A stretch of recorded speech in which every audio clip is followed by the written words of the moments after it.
Hi everybody, Janeal Falor here, author of the Mind series. Today we are giving away my entire so far released books in the Mind series. You Are Mine, Mine to Tarnish, and Mine to Spell. Very, very excited to share them with you. And we're not giving away just one, but two of them internationally. I'm so excited. So everyone that has asked a question or left a comment will be entered to win. I have all your names in this cute little You Are Mine mug. And at the end we will draw. So lots of fun. Two things real quick. There could be spoilers. I'll try to mention it if there will be spoilers for any of the books that have already been released. And I might give some hints for book 3. But I'm kind of, sometimes I'm an airhead and I don't think. So if I say a spoiler and I forgot to warn you, sorry. Also, huge thanks to my assistant Tracy. She's amazing. I love her already. She helped organize the questions, so it was real easy for me to get through and give me more time to write and share books with you guys, which is awesome because I'm working on a side project right now that I can't wait to share it with you guys. It's going to be awesome. So the first question comes from Kate, and she asks, if you were Serena's mother, how would you cope with losing the man who had controlled your whole life? And this question is so awesome. I love it. First, if I was Agatha, I would probably change my name. No offense if your name is Agatha.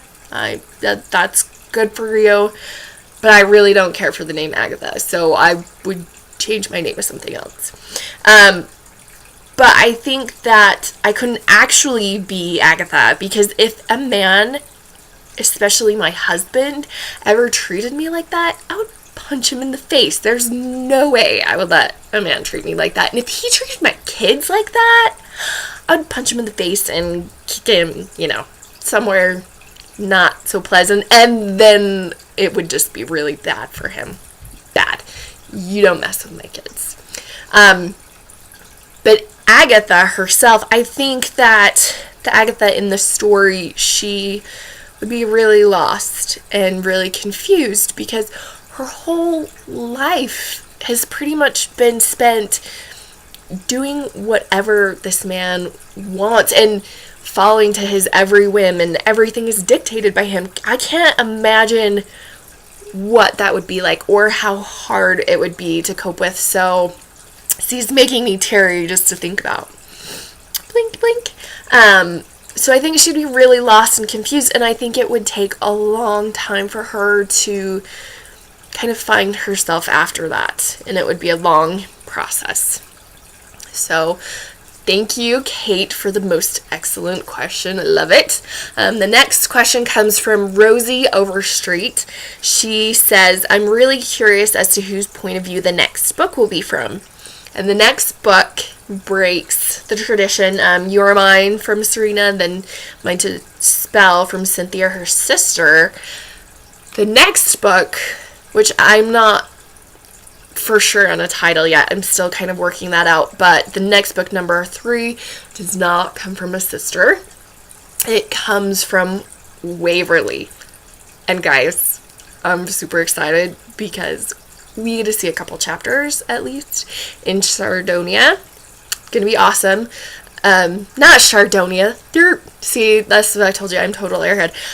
Obviously, the other books have always taken place in Sardonia. We get to see a couple chapters in Vado, and I am really excited.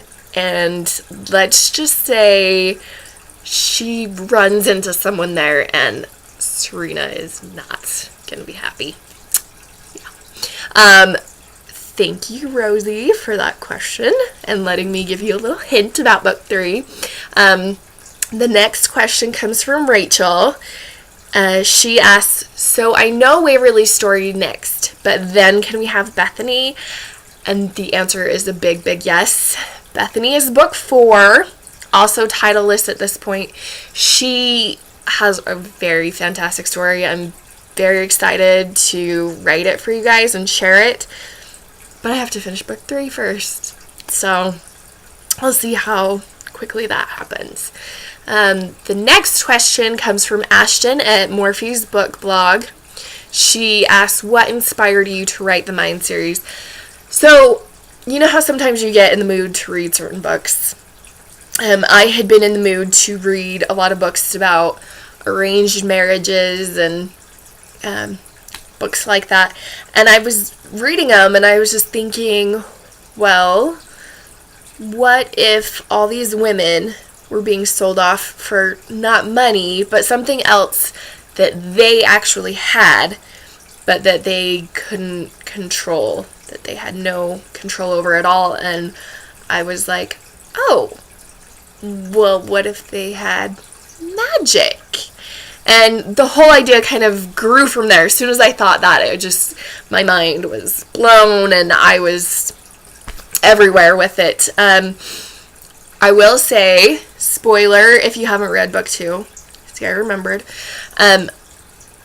Book 2, the very first chapter, when Cynthia uses magic, it's awesome. So fun to write.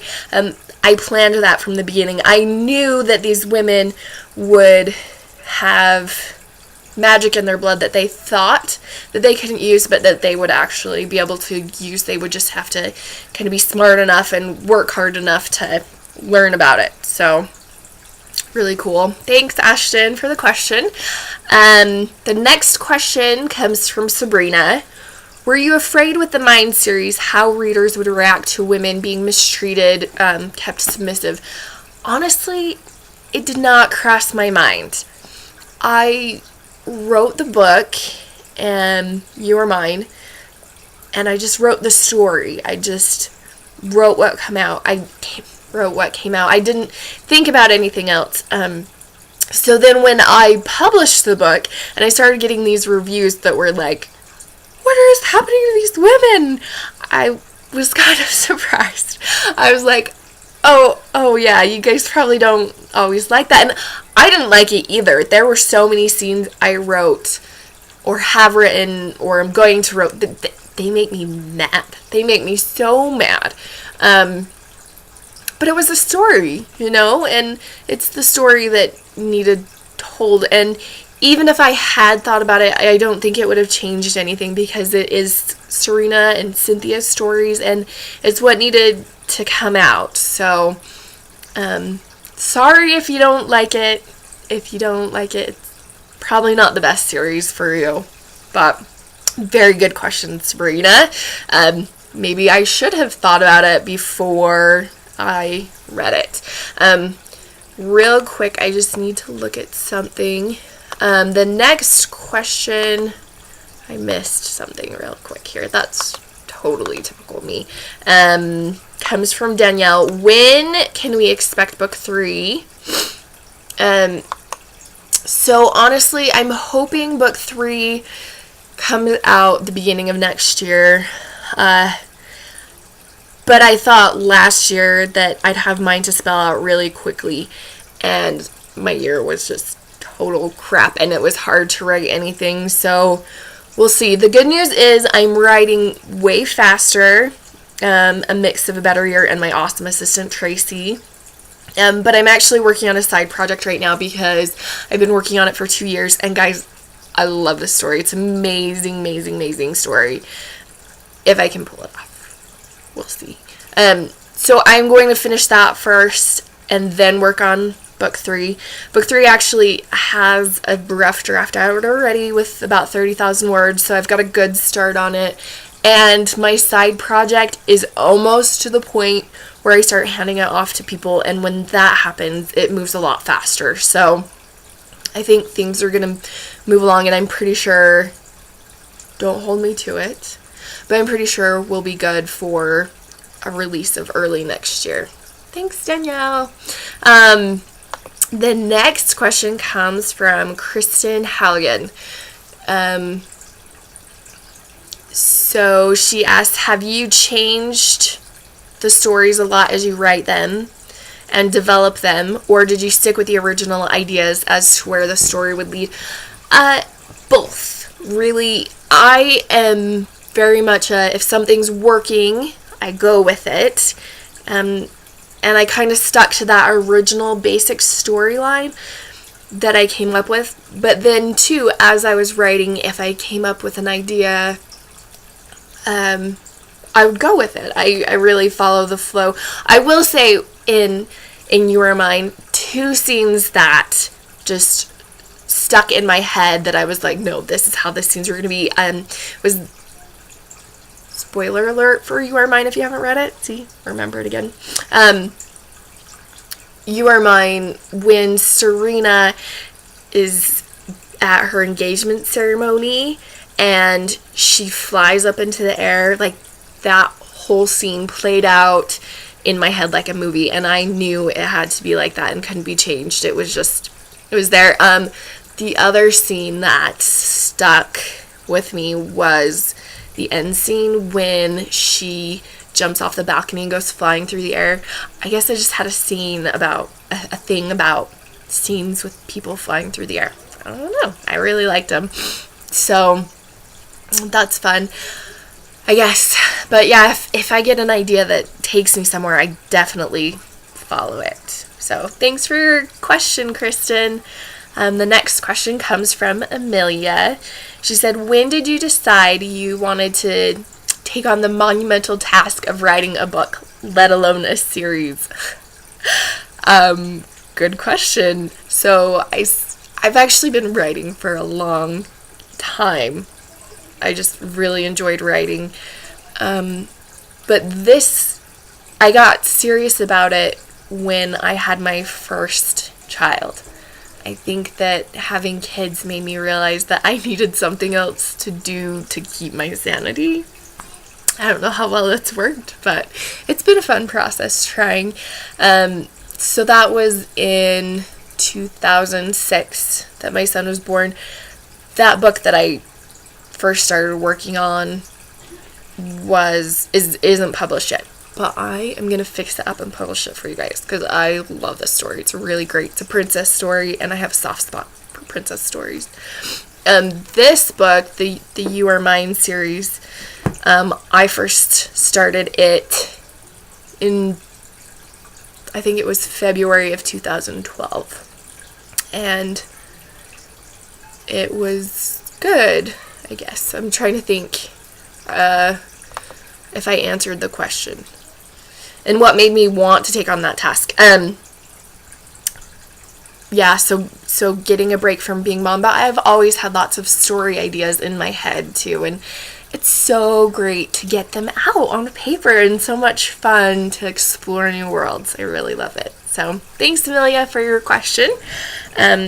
Canna, hopefully I'm saying your name correctly. Canna, her question is, she actually has several. So what makes a great author?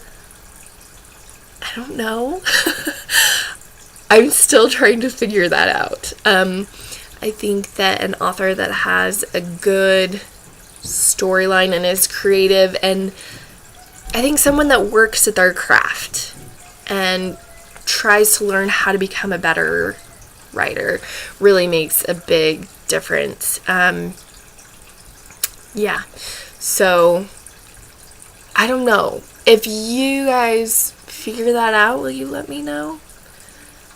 Maybe someone who gets you emotionally involved in a story. I think that would do it for me. Emotionally involved.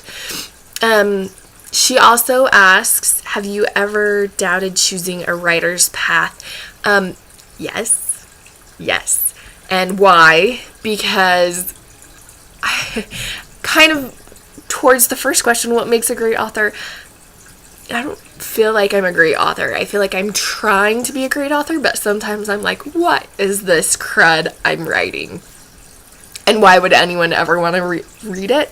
So I do question myself a lot, and I try not to, but it's hard, you know. It's very emotionally involved, so sometimes you just have to take a step back and work on it. And when did I want to know I wanted to be an author? like I said before, like pretty much my whole life, I remember writing a story about these little creatures that were nothing but heads. They had these little covers that went over their heads and like a little flying saucer, and they'd fly around.